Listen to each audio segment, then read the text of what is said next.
बहुत अच्छी लाइन से शुरुआत करेंगे आज की। रख हौसला वो मंजर भी आएगा, प्यासे के पास चलकर समंदर भी आएगा, थक कर ना बैठे मंजिल के मुसाफिर, मंजिल में मिलेगी और मिलने का मज़ा भी आएगा। इसी के साथ आज की क्लास को स्टार्ट करते हैं। हेलो दोस्तों, कैसे हो आप सब। ग्रो अप इंडिया अकेडमी में आपका स्वागत है। शुरुआत करते हैं मौलिक अधिकार की। जो ग्रुप डी के आने वाले शिफ्ट है उनमें बहुत ज़्यादा हेल्पफुल रहेगी।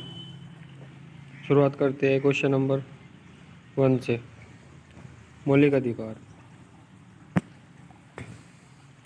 मौलिक अधिकारों से असंगत विधियों का निरस्त शून्य होना। विधि अध्यादेश आर्टिकल 123 राष्ट्रपति के द्वारा और आर्टिकल 213 गवर्नर के द्वारा।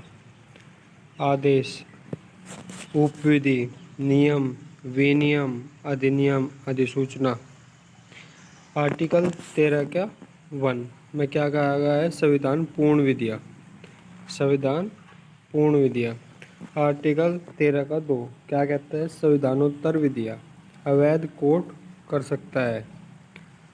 आर्टिकल 32 सुप्रीम कोर्ट के द्वारा और आर्टिकल 226 हाई कोर्ट के द्वारा। न्यायिक पुनरावलोकन के लिए भेज सकता है। न्यायिक पुनरावलोकन के लिए भेज सकता है। एक केस आया था गोलकनाथ वीएस पंजाब राज्य सुप्रीम कोर्ट में। आर्टिकल 13 विधि शब्द है जो संविधान संशोधन को भी विधि कैटेगरी में शामिल कर दिया गया।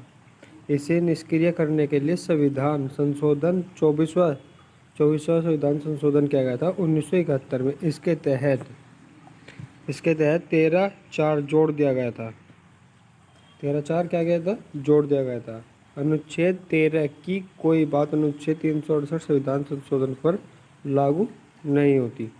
एक केस आया था केशवानंद भारती बनाम केरल राज्य सुप्रीम कोर्ट के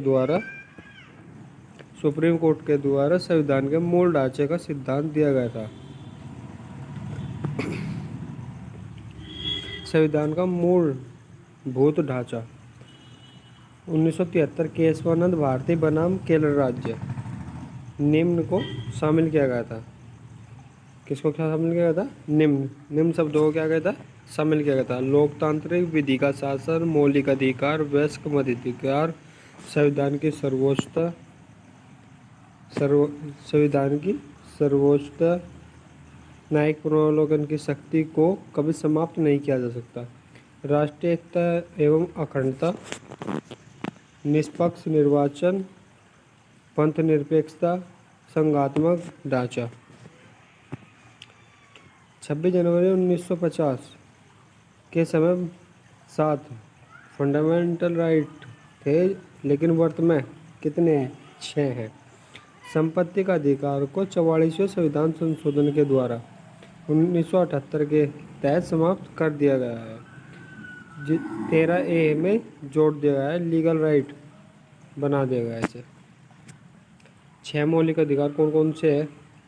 इन पर आओ एक बार नजर डालते हैं। समानता का अधिकार आर्टिकल 14 से 18 तक है। स्वतंत्रता का अधिकार आर्टिकल 19 से 22 तक है। शोषण के विरुद्ध अधिकार आर्टिकल 23 से 24 तक है। धार्मिक स्वतंत्रता का अधिकार 25 से 28 तक है। आर्टिकल 25 से 28 तक है। सांस्कृतिक एवं शैक्षणिक अधिकार आर्टिकल 29 में है। संविधान उपचारों का अधिकार आर्टिकल 32 में है। संपत्ति का अधिकार आर्टिकल 31 में था पहले, लेकिन अब क्या कर दिया? समाप्त कर दिया गया इसे 44वें संविधान संशोधन के द्वारा 1978 में। कहाँ रखा गया? अब 300A में, और इसे वैधानिक अधिकार बना दिया गया है। क्या बना दिया गया है? वैधानिक अधिकार बना दिया गया है। मौलिक अधिकार और वैधानिक अधिकार को इनको एक बार क्लियर कर लेते हैं। मौलिक अधिकारों की गारंटी संविधान द्वारा प्रदान की गई है, लेकिन जो वैधानिक अधिकार है, वैधानिक अधिकारों की गारंटी सामान्य कानून बनाकर दी जाती है।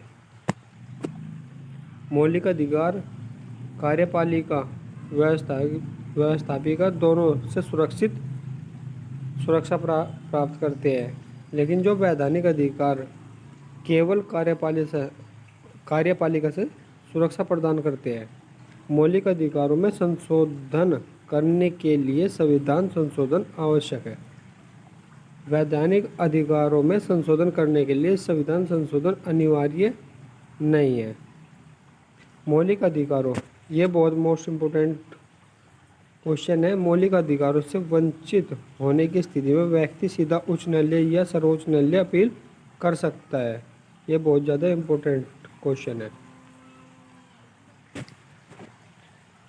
वैधानिक अधिकारों की स्थिति में दूरी न्यायिक प्रक्रिया से गुजरना पड़ता है।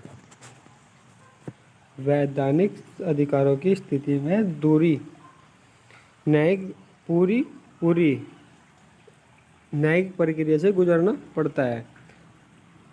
नागरिक, भारतीयों के आर्टिकल, जो नागरिक शब्द है वो भारतीयों के आर्टिकल से संबंधित है। इसमें कौन कौन सा आर्टिकल है? आर्टिकल 15, आर्टिकल 16, आर्टिकल 19, आर्टिकल 29 और आर्टिकल 30। लेकिन जो व्यक्ति शब्द आएगा वो भारतीय और विदेशी को प्राप्त आर्टिकल के लिए ही आएगा। आर्टिकल कौन कौन से? Article 14, 20, 21, 21A, 22, 23, 24, 25, 26, 27, 28। ये भारतीय और विदेशी दोनों को प्राप्त आर्टिकल है। और आर्टिकल 17 और 18 प्रथाओं का उन्मूलन करते हैं। आर्टिकल 17 और 18 क्या करते हैं? प्रथाओं का उन्मूलन करते हैं। Thanks for watching. अगर वीडियो अच्छी लगी हो तो लाइक, शेयर, कमेंट करें और चैनल को सब्सक्राइब करें। धन्यवाद।